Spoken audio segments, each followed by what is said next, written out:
An incident described as one of the worst disasters ever to strike a place of worship. Over 100 recorded fatalities, 84 of which were South African.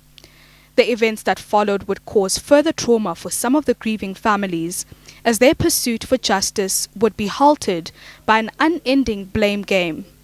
Emmanuel, if God be with us.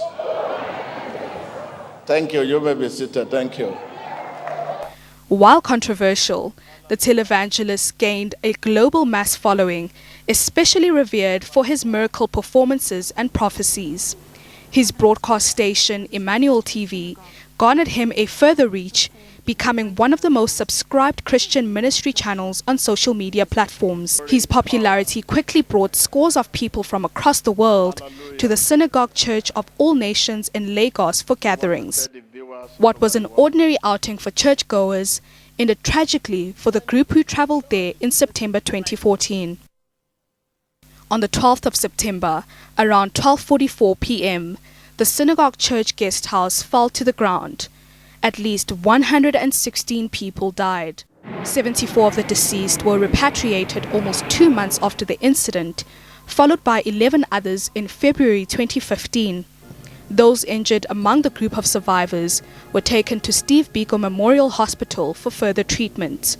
This is indeed a somber moment for the people of South Africa, the people who died in the tragic event in Lagos on the 12th of September were not mere statistics.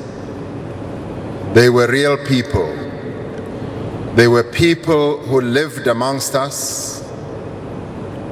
They are South Africans. They are in many ways a part of us. The church later released CCTV footage of the incident, pinning it on an aircraft seen hovering over the building minutes before the collapse. The pastor also called it an act of sabotage.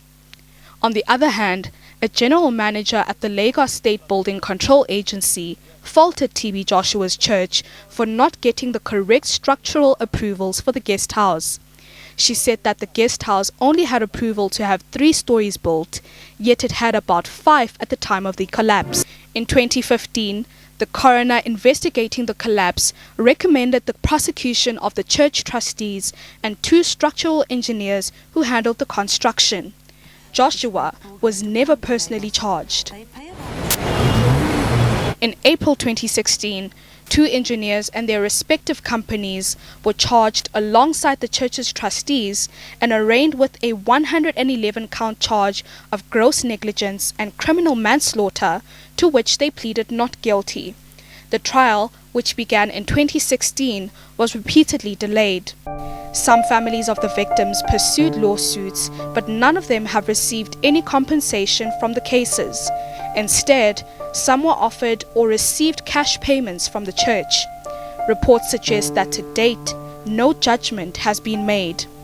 And 7 years since the incident, the questions of the 84 families remain unanswered.